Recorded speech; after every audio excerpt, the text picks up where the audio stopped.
வணக்கம். ஓம் விக்னேஸ்வராய நமக. குலதெய்வமான ஸ்ரீ பொன்னம்பல சுவாமி, ஸ்ரீ பொன்முத்து கருப்பண சுவாமி, அங்காள பரமேஸ்வரி, பாப்பாத்தி அம்மன் துணையுடன் இந்த நாள் இனிய நாளாக அமைய அனைவரின் அவரவர் குலதெய்வம் காத்து அருள் பாலித்து பிரம்மாண்ட வெற்றியை கொடுக்க வணங்குகின்றேன். இன்று பிறந்த நாள் மற்றும் திருமண நாள் காணும் அனைத்து சொந்தங்களுக்கும் என்னுடைய நல்வாழ்த்துக்கள். மிதுன ராசிக்காரங்க, போன வருஷம்லாம் மிதுன ராசிக்காரங்க எவ்வளோ அழுத்தத்தில் இருந்தீங்க, மன அழுத்தத்தில் இருந்தீங்க, மன குமுறலில் இருந்தீங்க அப்படிங்கிற விஷயம்லாம் உங்களுக்கு ஏற்கனவே தெரிஞ்ச விஷயம்தான். அதை கடந்து தான் இப்போ வந்துட்டு இருக்கீங்க.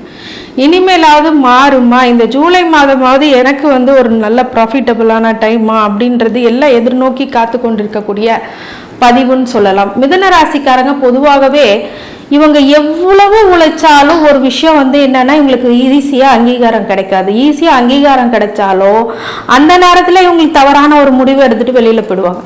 இந்த மாதிரி இவங்களுக்கு முன்னுக்கு பின் முரணா ஒரு இடத்துல ஒரு விஷயம் பண்ணணும்னு நினைக்கும் போது அந்த விஷயத்தில் அந்த நேரத்தில் பண்ணுறதை விட்டுட்டு ஒரு பேட், அதாவது ரைட் டைம் ரைட் டிசிஷன் எடுக்கணும், இல்லை ராங் டைம் ராங் டிசிஷனாக அது முடியும்.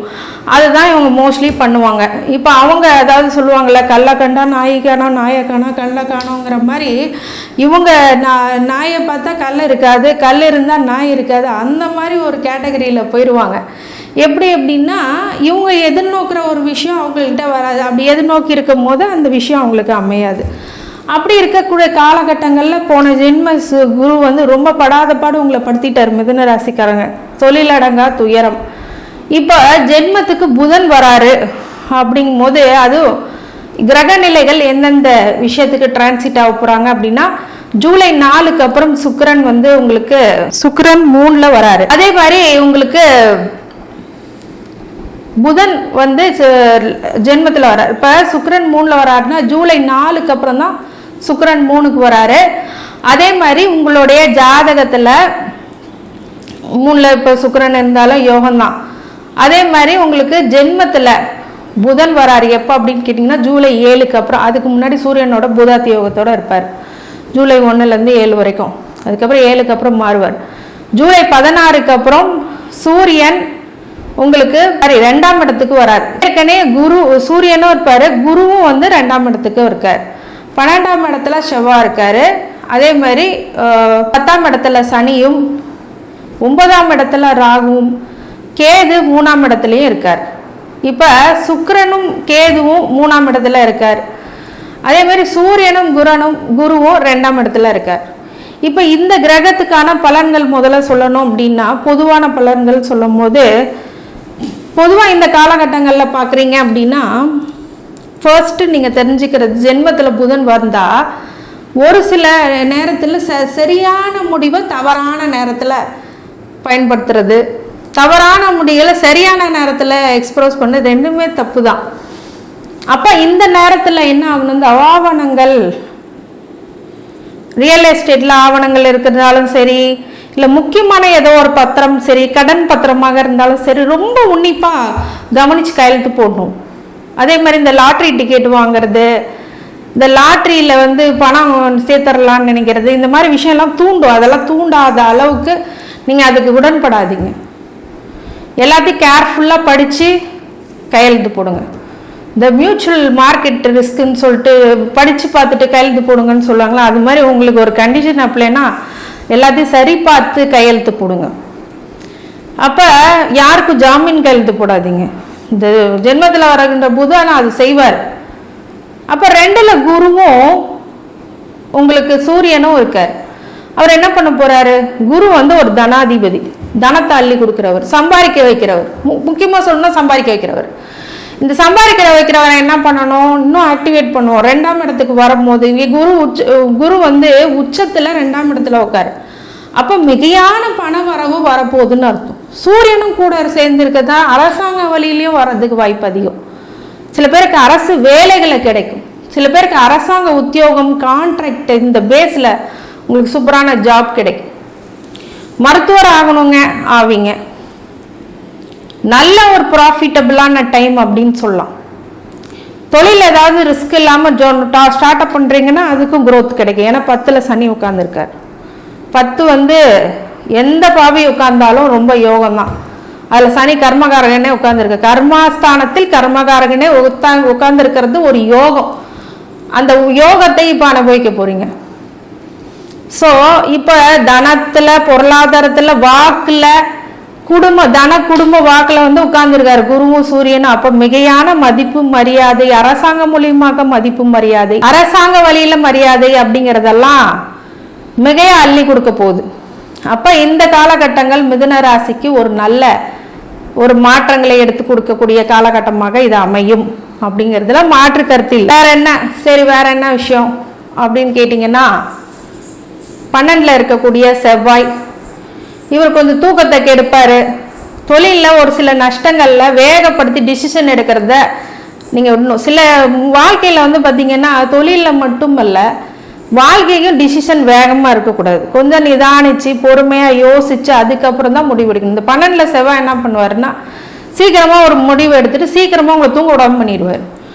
அப்போ அந்த இடத்துல ரொம்ப கவனமாக இருக்கணும். விரைய செலவை கண்ட்ரோல் பண்ணணும். உங்கள் பட்ஜெட் வைஸ் என்ன இருக்கோ அது கணக்கு எழுதி பார்த்து உங்களுடைய பட்ஜெட்டை கொண்டு போகணும். இந்த மாதிரி நல்ல விஷயங்கள்லாம் கான்சன்ட்ரேட் பண்ணிங்கன்னா டெஃபினட்டாக மிதுன ராசிக்காரங்களுக்கு பெரிய அழுத்தங்கள்லேருந்தும் கடன் சுமைகள்ல இருந்தெல்லாம் வெளில வந்துடுவீங்க. 10ல் சனி இருக்கிறதுனால மிகையான ஒரு தொழில் வளர்ச்சி அப்படிங்கிறது ஏற்படும்.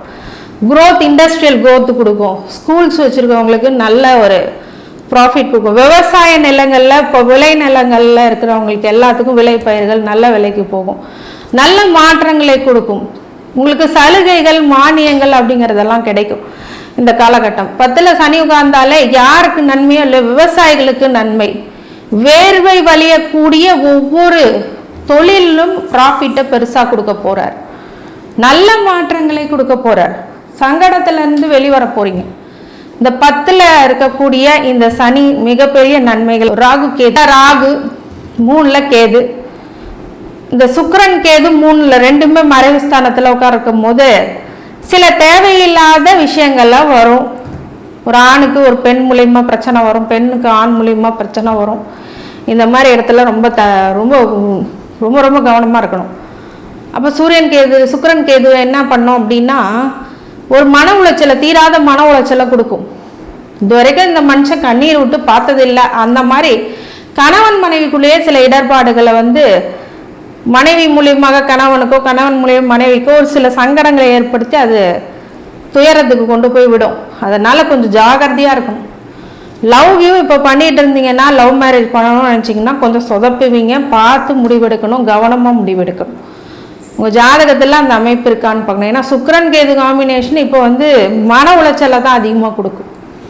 குழந்தைகள் மூலியமாக தெளிவு பிறக்கும். குழந்தைங்கள கவனமாக பார்த்துக்கணும். குழந்தை தடதாமதமாகிறதுக்கு வாய்ப்பு இருக்கு. அதனால குழந்தைங்க விஷயத்துல ரொம்ப ரொம்ப கவனமா இருக்கணும். இந்த காலகட்டங்கள் அவங்க என்ன பண்றாங்க, ஏது பண்றாங்க கவனிக்காம விட்டிங்கன்னா வேற ஒரு பிரச்சனை எழுதிட்டு வந்து வைப்பாங்க. அப்போ இந்த குழந்தைகள் வழியிலையும் ரொம்ப உஷாரா இருக்கணும். அப்போ என்ன ப்ராஃபிட் எனக்கு இருக்கு, 10ல் இருக்கக்கூடிய சனி உங்களுக்கு மிகையான ஒரு நற்பலன்களை கொடுத்து லாபத்தை கொடுக்க போறார். பெரியவங்க தொழில், உத்தியோகம் எல்லாம் வளர்ச்சி அடைந்து ஒரு ப்ரொமோஷன்ஸ், இன்சென்டிவ்ஸ், இன்க்ரிமெண்ட்ஸ் எல்லாம் சூப்பராக பண்ண போறீங்க இந்த மாதம். அதே மாதிரி வேற என்ன ரொம்ப நன்மையான கிரகங்கள் அப்படின்னு சொல்லும்போது 2ல் இருக்கக்கூடிய சூரியனும் குருவும் வரவங்க. உங்களுக்கு காசு பணம் இதுக்கு தானே கஷ்டப்பட்டு ஓடுறீங்க, அது கிடைக்க போகுது. இப்போ அதுவும் நல்லா வரப்போகுது. புதனும் உங்களுக்கு நல்லது பண்ணுவார். இங்கே செவ்வாய் மட்டுமே நீங்கள் வேண்டக்கூடிய தெய்வம் முருகப்பெருமான், அவரை மட்டும் கொஞ்சம் தூக்கம், நல்ல இல்லற வாழ்க்கை அப்படிங்கிறதெல்லாம் நிறையா கிடைக்கும். 12ல் செவ்வாய் மறையும் போது கொஞ்சம் அவஸ்தைகளை கொடுக்கும். ஏன்னா இன்னைக்கு தூங்கினதான் நாளைக்கு எந்திரிச்சு ஒழுங்காக வேலை பார்க்க முடியாது. அது ஒரு சிம்பிள் கான்செப்டை புரிஞ்சுக்கோங்க. ரீல்ஸ் பார்த்துட்டு தூங்காமல் இல்லாதுங்கிறது வேற, அதுவும் கிரகநிலை தான் காரணம். ஏன்னா தூங்கும் போது அந்த கிரகம் 12ல் போய் சனி உட்கார்ந்தாலோ செவ்வாய் உட்கார்ந்தாலோ சீக்கிரமாக தூங்க விடாது. அப்போ இந்த காலத்தில் நம்ம ஒரு சுய கட்டுப்பாடுன்னு எடுத்து தூரமாக வச்சுக்கணும். அப்போ இது பார்க்க வேணான்னு சொல்லலை, பார்க்கறதுக்குன்னு ஒரு டைம் இருக்கு. நைட்டு உட்காந்து தூங்காமல் பார்க்கறது இது உடல்நிலையை கெடுத்துக்கிறது. அப்புறம் மொத்தமாக ஒரு நாளை தூக்கி அந்த ஃபோனை எங்கிட்ட கிடக்கும் அப்படின்ற மாதிரி அது ஆயிடும் அந்த ஒரு பிஸ்னஸ். ஸோ அதனால் அதை பார்த்துக்கோங்க. அப்போ எது மூலியமா நல்ல லாபம். 9ல் இருக்கக்கூடிய ராகு என்ன பண்ணுவார், பூர்வ புண்ணியத்தில் 9 பங்காளி வேலையில் பிரச்சனை, தந்தை மூலியமாக பிரச்சனை, தந்தையே ஒரு பிரச்சனை, இந்த மாதிரி விஷயங்கள்லாம் வரும். அதை தவிர்க்கிறது நல்லது. கொஞ்சம் அதில் கலந்து ஆலோசித்து முடிவெடுக்கணும். எதாக இருந்தாலும் அப்பா சொல்ல எதிர்க்கிறதுக்கு அப்போ வாய்ப்பு அதிகம்னால கொஞ்சம் பொறுமையாக போகணும். இந்த 9ல் இருக்கக்கூடிய ராகு ஒரு குலதெய்வ வழிபாடோ இல்லை குலதெய்வத்து கோயிலுக்கு பண்ணக்கூடிய விஷயங்களோ பண்ணிங்கன்னா ரொம்ப நன்மையை கொடுக்கும். அந்த 9ல் இருக்க ஓடி போனவனுக்கு 9ல் குருன்னு சொல்லுவாங்க. இங்கே 9ல் ராகு இருக்கார். அப்போ வெளிநாடு சம்மந்தப்பட்ட விஷயங்களில் நீங்கள் தாராளமாக போகலாம். 12லேயும் செவ்வாய் இருக்கார். அப்போ அது விஷயங்களாக செலவு பண்ணுறது ரொம்ப நன்மை அளிக்கும். தொழில் விஷயமா நீங்கள் போனாலும் ரொம்ப நன்மை அளிக்கும். இப்போ 10ல் இருக்கக்கூடிய சனியும் ரொம்ப ப்ராஃபிட்டை கொடுப்பார். 12ல் செவ்வாய் வெளிநாடு போன்ற விஷயங்கள்ல லாபம் கொடுப்பாரு. ராகுவும் 9ல் இருக்கும்போது வெளியூருக்கு போகிறது ரொம்ப நல்லது அப்படிங்கிறது மேக்சிமம் காட்டுது. இந்த மிதுன ராசிக்காரங்களுக்கு இது கொஞ்சம் தள்ளி வச்சாலும் ரொம்ப நன்மை பலக்கூடிய சனி நல்ல கொடுப்பார். அதே மாதிரி ராகு உங்களுக்கு ஒரு மாற்றத்தை கொடுப்பார். அதன் மூலியமாக புது பயன் தரக்கூடிய விஷயங்களும் அமையும் அப்படின்ற மாற்றுக்கிறதுல இந்த குருவும் சூரியனும் வரம் அதையும் பயன்படுத்திட்டு இந்த மிதுன ராசிக்காரங்களுக்கு மேக்சிமம் கிரக நிலைகள் உங்களுக்கு சாதகமாகவே இருக்கிறது அப்படின்னு சொல்லி இது உங்களுடைய மிதுன ராசிக்காரங்க நண்பர்களாக உறவினர்களாக இருக்கும்போது பகிர்ந்து பயன் தருமாறு கேட்டுக்கொள்கின்றேன். அனைத்து ஐஸ்வர்யங்களும் சகல சௌபாக்கியங்களும் மன நிம்மதியும் ஆரோக்கியத்தை கொடுக்க வேண்டும் என்று என் பெருமான் வேண்டி வணங்குகின்றேன். வாழ்க வளம். வணக்கம்.